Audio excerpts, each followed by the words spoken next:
بسم اللہ الرحمن الرحیم۔ سامعین کرام، آپ سن رہے ہیں اردو کہانی سخت نرم، جس کے مصنف ہیں کاشف زبیر، اور یہ اس سلسلے کی آخری اور قسط نمبر 2 ہے۔ مجھے امید ہے آپ کو میری یہ کاوش پسند آئی ہوگی۔ آپ نے اگر ابھی تک میرا چینل کہانی گھر سبسکرائب نہیں کیا تو ابھی میرے چینل کو سبسکرائب کر کے بیل نوٹیفیکیشن آن کر لیجئے تاکہ آنے والی ہر نئی کہانی کی اطلاع بر وقت آپ تک پہنچ سکے۔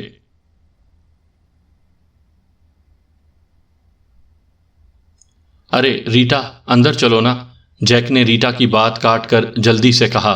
1 منٹ جیک، لوریل نے اسے ٹوکا، پھر ریٹا کی طرف مڑی۔ تم اور بچے پکنک پر جا رہے تھے، جیک بھی، لیکن اس نے ابھی بتایا کہ آپ آ رہی ہیں۔ لوریل نے پرملامت نظروں سے جیک کی طرف دیکھا۔ تمہیں ایسا نہیں کرنا چاہیے تھا، تم مجھے کل بتا دیتے، میں 1 دن کی تاخیر سے بھی آ سکتی تھی، بس مجھے خیال نہیں رہا۔ جیک نے ریٹا سے نظریں چراتے ہوئے کہا، ویسے بھی آپ اتنے عرصے بعد آئی ہیں۔ لوریل بچوں کے ساتھ اندر چلی گئی۔ جیک اور ریٹا ڈرائیو وے میں رہ گئے تھے۔ ریٹا نے حیرت سے جیک کی طرف دیکھا۔ آج مسز ہارڈی کچھ سافٹ لگ رہی ہیں۔ ہاں، شاید ان کی طبیعت کچھ ٹھیک نہیں ہے۔ ریٹا کا بھی یہی خیال تھا، ورنہ لوریل تو دوسروں کی طبیعت خراب کر دینے والی عورت تھی۔ جیک نے کار سے اس کا خاصا بڑا سوٹ کیس اور پھر ایک بڑا سا بیگ نکالا۔ ریٹا تشویش میں مبتلا ہو گئی تھی۔ لگتا ہے تمہاری موم طویل عرصے تک رکنے کے ارادے سے آئی ہیں۔ فکر مت کرو، ویسے بھی ہم نے 2 ہفتے بعد لاس اینجلس چلے جانا ہے، اور انہوں نے بھی چلنے پر اصرار کیا تو۔ ریٹا کو ایک فکر اور لاحق ہو گئی تھی۔ تم فکر مت کرو، ویسے بھی موم کی صحت اب ان کو اتنے لمبے سفر کی اجازت نہیں دیتی ہے، جیک نے اسے تسلی دیتے ہوئے کہا۔ مگر ریٹا کی تشویش کم نہیں ہوئی تھی، کیونکہ وہ جانتی تھی کہ لوریل اسے تکلیف دینے کے لیے اپنی جان پر بھی کھیل سکتی ہے۔ وہ اندر آئی۔ لوریل اپنا بیگ کھول رہی تھی۔ اس میں بچوں اور ان کے لیے تحائف تھے۔ وہ ہمیشہ بچوں کے لیے تحفے لاتی تھی، لیکن اس بار وہ جیک اور اس کے لیے بھی تحفے لائی تھی۔ جیک کے لیے پینٹ اور شرٹس تھیں، جبکہ ریٹا کے لیے ایک جڑاؤ بریسلٹ تھا۔ البتہ بچوں کے لیے وہ بے شمار تحائف لائی تھی۔ ایڈی کے لیے وہ ویڈیو گیم پلے اسٹیشن لائی تھی، ایک ایئر گن اور گھڑیوں کا سیٹ تھا۔ لائلا کے لیے جدید ماڈل کی باربی ڈول تھی، اور اس طرح کی بے شمار چیزیں تھیں۔ آخر میں لوریل نے بچوں سے کہا، میں سوری کرتی ہوں، مجھے بالکل علم نہیں تھا کہ آج پکنک پر جا رہے ہیں۔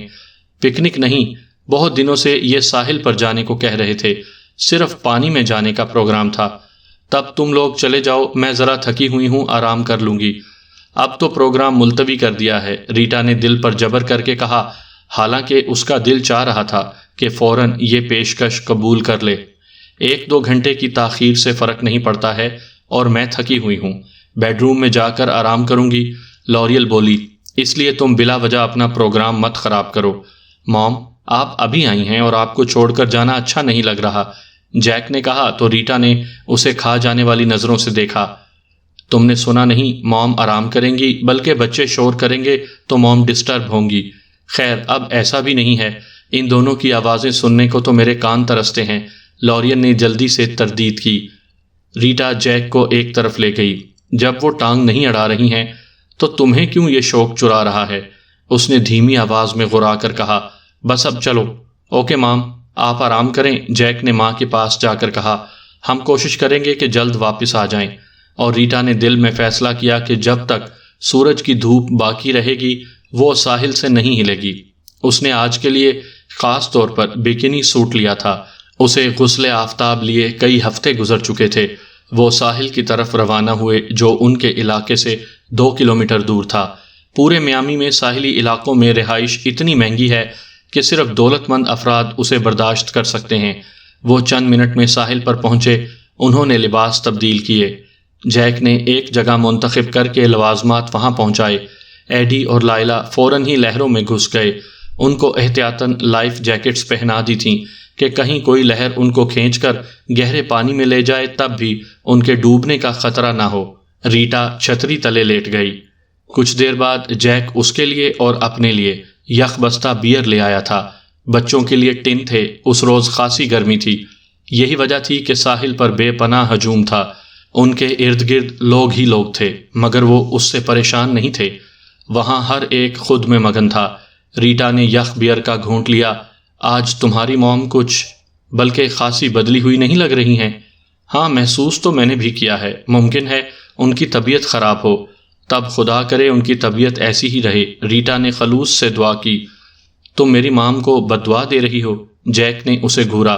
معاف کرنا، وہ تمہاری ماں ہے، ورنہ ان میں اور کوئی خوبی نہیں ہے، بلکہ میرے لیے تو وہ ناقابل برداشت ہے۔ جیک نے غصے سے خالی بوتل آئس باکس پر پٹکی اور اٹھ کر پانی کی طرف بڑھ گیا۔ اپنی بوتل خالی کر کے ریٹا بھی اس کے پیچھے لپکی۔ جیک نے پانی پر چھلانگ لگائی اور تیرتا ہوا آگے جانے لگا۔ ریٹا اس کے پیچھے رہی۔ آخر ایک جگہ جیک رک گیا اور ریٹا نے فوراً اس سے معذرت کر لی۔ سوری، تمہیں میری بات بری لگی ہے؟ ریٹا، تم اکثر موم کے بارے میں بات کرتی رہتی ہو، لیکن میں نے کبھی برا نہیں منایا، کیونکہ میں جانتا ہوں موم اکثر تمہارے ساتھ زیادتی کر جاتی ہیں، لیکن اس بار وہ مجھے پہلے سے بہت مختلف لگی ہیں، اس لیے میں چاہتا ہوں تم بھی اپنے رویے میں تبدیلی لاؤ۔ میں خیال رکھوں گی، ریٹا نے بات ختم کرنے کے انداز میں کہا۔ ویسے اس کا خیال تھا کہ لوریل کسی خاص مقصد کے تحت اس طرح پوز کر رہی ہے۔ ریٹا کم سے کم اپنے لیے اس سے کسی اچھائی کی توقع نہیں کرتی تھی۔ شام کو جب جیک نے سورج غروب ہونے سے 2 گھنٹے پہلے واپسی کا کہنا شروع کیا تو ریٹا انسنی کر کے پانی میں چلی گئی اور بچوں کے ساتھ تفریح کرتی رہی۔ جیک غصے سے نہیں آیا، اپنی جگہ بیٹھا رہا، اور جب اس کے تاثرات بدلنے شروع ہوئے تو ریٹا نے واپس جانے میں ہی عافیت سمجھی۔ جیک کو کبھی کبھی ایسا غصہ آتا تھا۔ لوریل لان پر جھولے میں بیٹھی کوئی کتاب پڑھ رہی تھی۔ وہ ایک بار پھر بچوں سے محبت سے ملی۔ ریٹا نہ چاہتے ہوئے بھی جیک کے ساتھ اس کے پاس گئی۔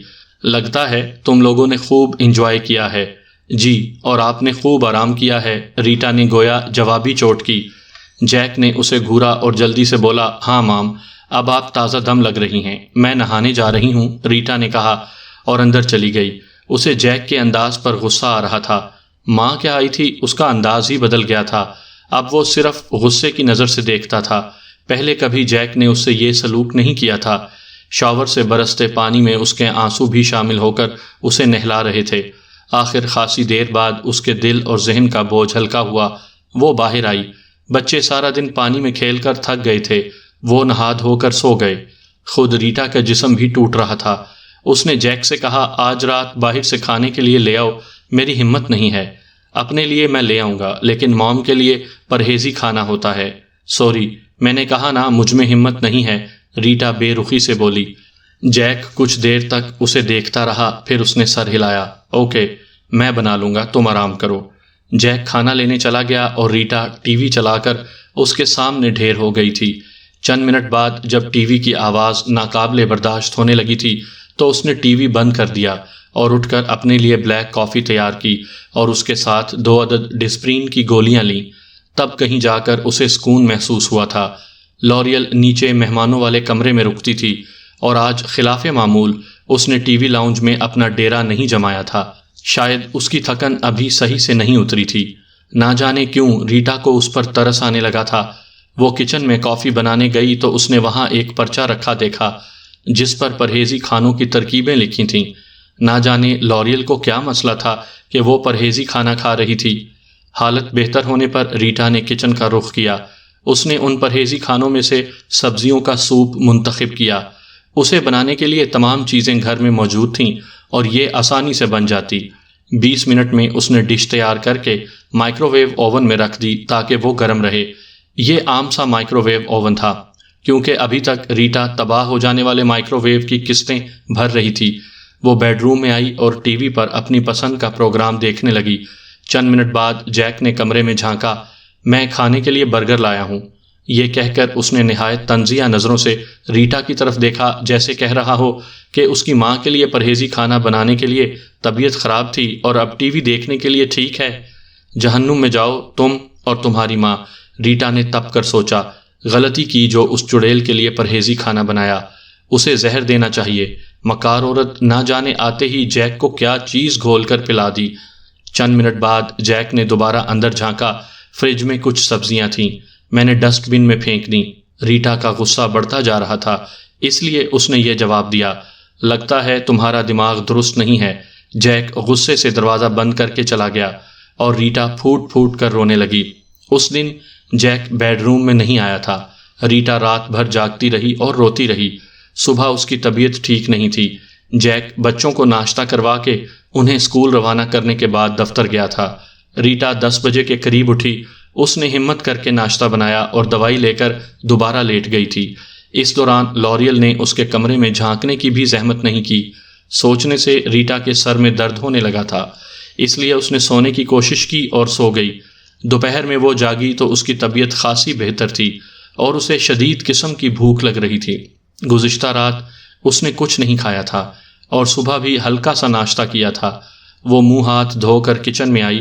اس نے فریج کھولا تو اس میں ایک پیزا پڑا تھا۔ اسی اثنا میں لوریل کچن میں داخل ہوئی۔ اٹھ گئی تم؟ اب طبیعت کیسی ہے تمہاری؟ اس نے خوشگوار لہجے میں پوچھا۔ حیرت ہے، آپ کو میری طبیعت کا پتہ ہے؟ ریٹا تلخی سے بولی۔ ہاں، صبح جیک نے بتایا تھا تم سو رہی تھیں، اس لیے میں نے ڈسٹرب نہیں کیا۔ میں سو رہی تھی، بعد میں اٹھ گئی تھی۔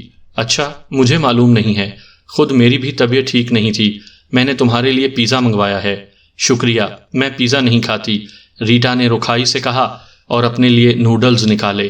اچھا، لوریل نے کسی قدر مایوسی سے کہا، تم پہلے تو شوق سے کھاتی تھیں، کیا میں اپنی مرضی سے اپنی پسند تبدیل نہیں کر سکتی؟ جملے کے آخر میں ریٹا تقریباً چیخ اٹھی تھی۔ وہ میرا یہ مطلب نہیں تھا۔ لوریل گڑبڑا گئی تھی، پھر تیزی سے کچن سے چلی گئی۔ مکار عورت، ریٹا ذرا سی دیر میں غصے سے ہانپنے لگی تھی۔ اس کا خیال تھا لوریل نے اسے تنگ کرنے کے لیے اپنی حکمت عملی تبدیل کر دی تھی۔ اب وہ اس طرح بلا واسطہ ہتھ کنڈوں پر اتر آئی تھی اور اپنے مقصد میں کامیاب جا رہی تھی۔ نوڈلز کھانے کے بعد ریٹا نے بچوں کے کمرے میں جھانکا۔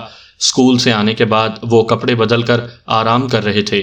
لنچ وہ اسکول میں کر کے آئے تھے۔ ریٹا نے ان کو پیار کیا اور کل رات کے کھانے کے بارے میں پوچھا۔ دادی نے ہمیں برگر گرم کر کے دیے تھے، لائلا بولی۔ ساس کے ذکر نے ریٹا کا منہ مزید کرکرا کر دیا تھا۔ گرینڈ ماما نے کیا کھایا تھا؟ اس نے خود کو نارمل کیا۔ پاپا نے ان کے لیے ویجیٹیبل سوپ بنایا تھا۔ ایڈی نے آگاہ کیا تو ریٹا کا خون کھول اٹھا تھا۔ یہ ماں بیٹے ایک نمبر کے مکار ہیں، اس نے دل میں سوچا۔ جیک نے اس کا بنایا سوپ ماں کو پلا دیا اور اس سے اپنی غلط فہمی پر معذرت تک نہیں کی۔ یہ پہلا موقع تھا جب وہ اس سے اس طرح ملے بغیر دفتر چلا گیا۔ ریٹا کا رونے کو جی چاہ رہا تھا، لیکن وہ بچوں کے سامنے رونا نہیں چاہتی تھی۔ اس نے یہ فیصلہ کیا کہ جب تک جیک اس سے معافی نہیں مانگے گا وہ اس سے بات نہیں کرے گی۔ دھیان بٹانے کے لیے اس نے کمپیوٹر پر دفتر کا کام دیکھا۔ 2 گھنٹے میں ایک افسانہ ایڈٹ کر کے اس نے اسے دفتر کو ای میل کر دیا۔ اسی اثنا میں کال بیل بجی۔ اس نے دروازہ کھولا۔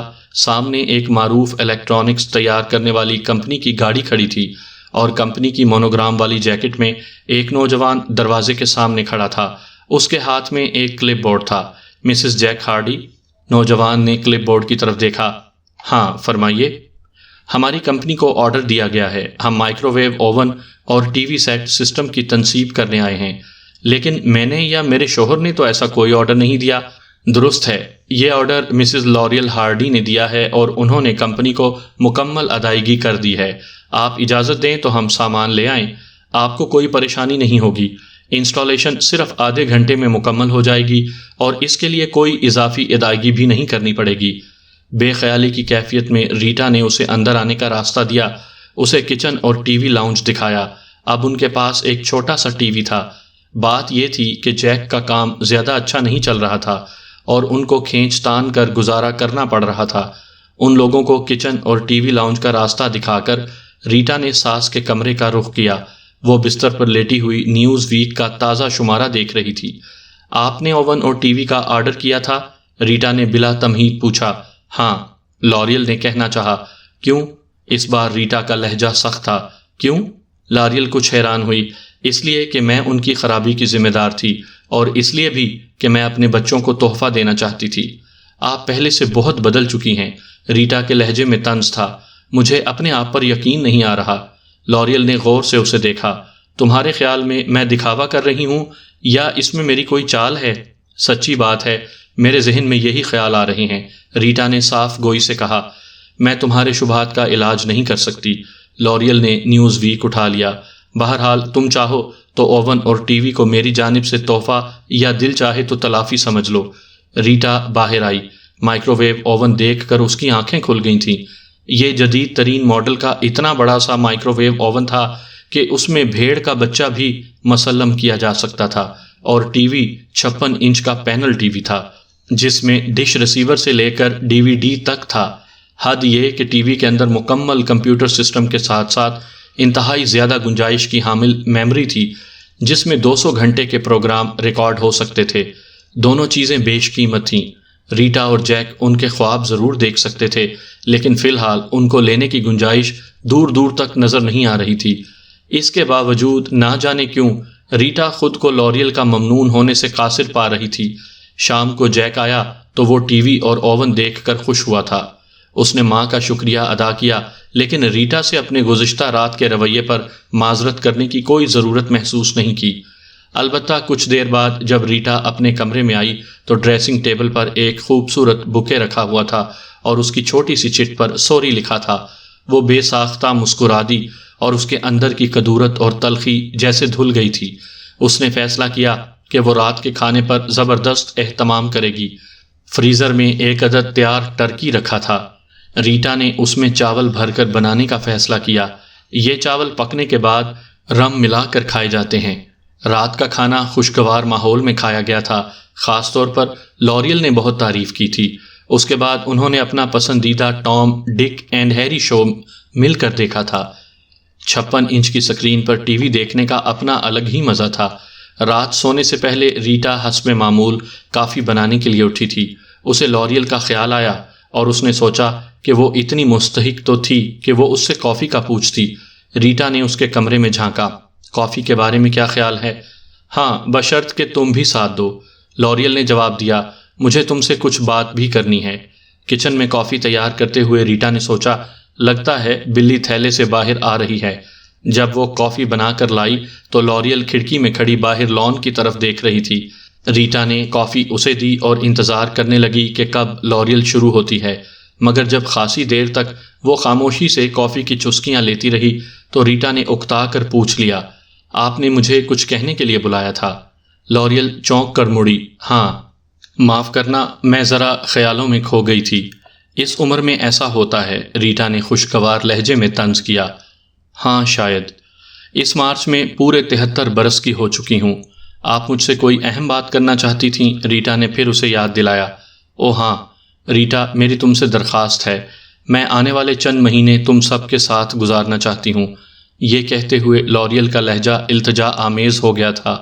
تو یہ بات ہے، ریٹا نے دل میں سوچا، اس وجہ سے بڑی بی اتنی مہربانیاں کر رہی ہیں۔ لوریل اسے غور سے دیکھ رہی تھی۔ سنو، تم پر کوئی دباؤ نہیں ہے۔ دباؤ؟ ریٹا نے تلخی سے کہا۔ جیک کا رویہ دیکھ رہی ہیں؟ کیا اس کے ہوتے ہوئے میں اس کی ماں کو اس کے گھر میں رکھنے سے انکار کر سکتی ہوں؟ نہیں، جیک کو اس معاملے کا پتہ بھی نہیں چلے گا۔ پتہ؟ اس بار ریٹا نے دل میں کہا، میرے ساتھ زیادہ چالاکی دکھانے کی ضرورت نہیں، تمہیں اچھی طرح سمجھ چکی ہوں مسز ہارڈی۔ لوریل کچھ دیر اسے غور سے دیکھتی رہی، پھر اس کے چہرے پر مایوسی جھلکنے لگی تھی۔ شاید تم راضی نہیں ہو۔ ماضی کے تجربات کو سامنے رکھتے ہوئے بالکل نہیں، ریٹا نے صاف گوئی سے کہا، لیکن ان دنوں آپ کا جو رویہ ہے اسے دیکھتے ہوئے اگر آپ چند دن ہمارے ساتھ رہیں تو مجھے کوئی اعتراض نہیں ہوگا۔ اوہ، لوریل کا چہرہ سیاہ پڑ گیا تھا۔ اور اگر آپ نے اوون یا ٹی وی کی مہربانی بھی اس وجہ سے کی ہے تو بے شک آپ انہیں واپس لے سکتی ہیں۔ او نہیں، لوریل بولی، یہ تو میں نے پورے خلوص سے تمہیں تحفہ دیا ہے۔ ریٹا اٹھ کر دروازے تک پہنچی، ایک لمحے کے لیے رکی اور یہ کہتے ہوئے باہر نکل گئی، مجھے افسوس ہے۔ در حقیقت ریٹا کو افسوس ہو رہا تھا کہ اس بار لوریل کا رویہ سچ مچ مختلف تھا اور ریٹا اس کی وجہ سمجھنے سے قاصر تھی۔ بہرحال وہ اندر سے مطمئن نہیں تھی کہ نہ چاہنے کے باوجود لوریل کی التجا ٹھکرا رہی ہے۔ اگلے روز لوریل نے ناشتے کی میز پر اعلان کیا، میں کل یا پرسوں واپس چلی جاؤں گی۔ اتنی جلدی؟ ریٹا کے منہ سے بے ساختہ نکلا تو جیک نے حیران ہو کر اس کی طرف دیکھا اور ماں سے کہا، آپ اتنی جلدی کیوں جا رہی ہیں؟ بھائی، میرے آنے کے دو مقاصد تھے، تم لوگوں سے ملنا اور اپنے چند ضروری کام نمٹانا۔ دونوں کام ہو گئے ہیں، اس لیے اب میں واپس جاؤں گی۔ موم، آپ ہفتہ 10 دن کے لیے رک جائیں، ریٹا نے پرخلوص لہجے میں کہا۔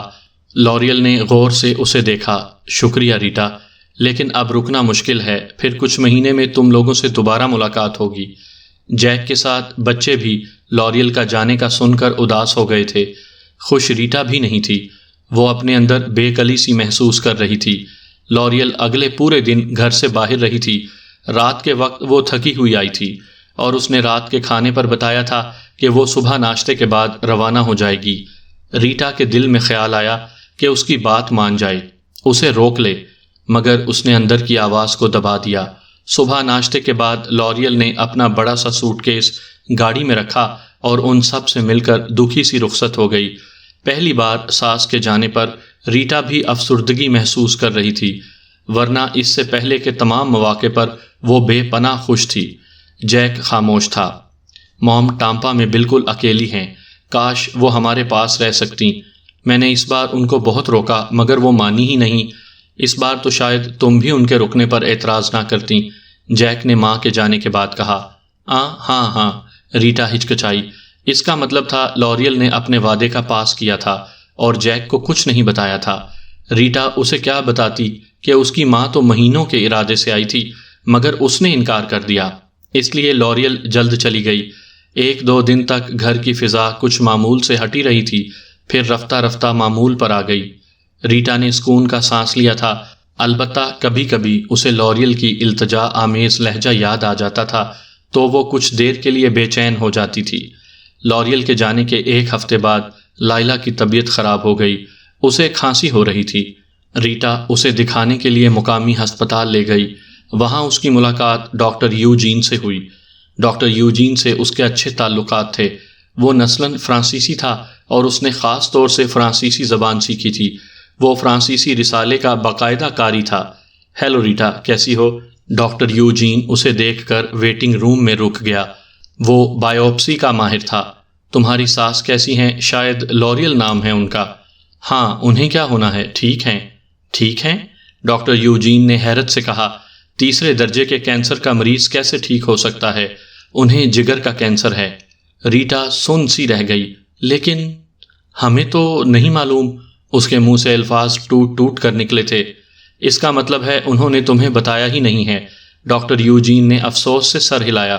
ان کی بائیوپسی میں نے ہی کی ہے۔ کینسر نے جگر کے 70% حصے پر قبضہ کر لیا ہے اور ان کے پاس چند مہینے سے زیادہ وقت نہیں۔ میں نے کیوں انہیں بے رحمی سے انکار کر دیا تھا؟ ریٹا نے سوچا اور منہ سے بولی، تمہارا شکریہ ڈاکٹر، تم نے مجھے بر وقت خبردار کر دیا۔ اب وہ تلافی کر سکتی تھی۔ ان کی گاڑی مینشن کے پورچ میں آئی تو لوریل ان کے استقبال کے لیے وہاں موجود تھی۔ اس کے چہرے پر خوشی کے تاثرات تھے۔ انہوں نے ریٹا کے دل کا بوجھ ہلکا کر دیا تھا۔ جیک اور بچوں سے ملنے کے بعد وہ ریٹا کی طرف بڑھی تو وہ اس کے گلے لگ گئی تھی۔ ساس کا رخسار چوم کر اس نے سرگوشی میں کہا، موم، ڈاکٹر یوجین نے مجھے کچھ بتایا تھا لیکن آپ کا یہ راز میرے سینے میں رہے گا جب تک آپ چاہیں گی۔ شکریہ میری بچی۔ ریٹا اس سے الگ ہوئی اور بلند آواز میں بولی، موم، ہم آپ کو لینے آئے ہیں لیکن اس سے پہلے چند دن ہم آپ کے ساتھ رہیں گے۔ کیوں نہیں ڈیئر، یہ بھی اب تمہارا گھر ہے۔ جیک حیران پریشان سا ساس بہو کو دیکھ رہا تھا جو ہاتھ میں ہاتھ ڈالے اندر کی طرف بڑھ گئی تھیں۔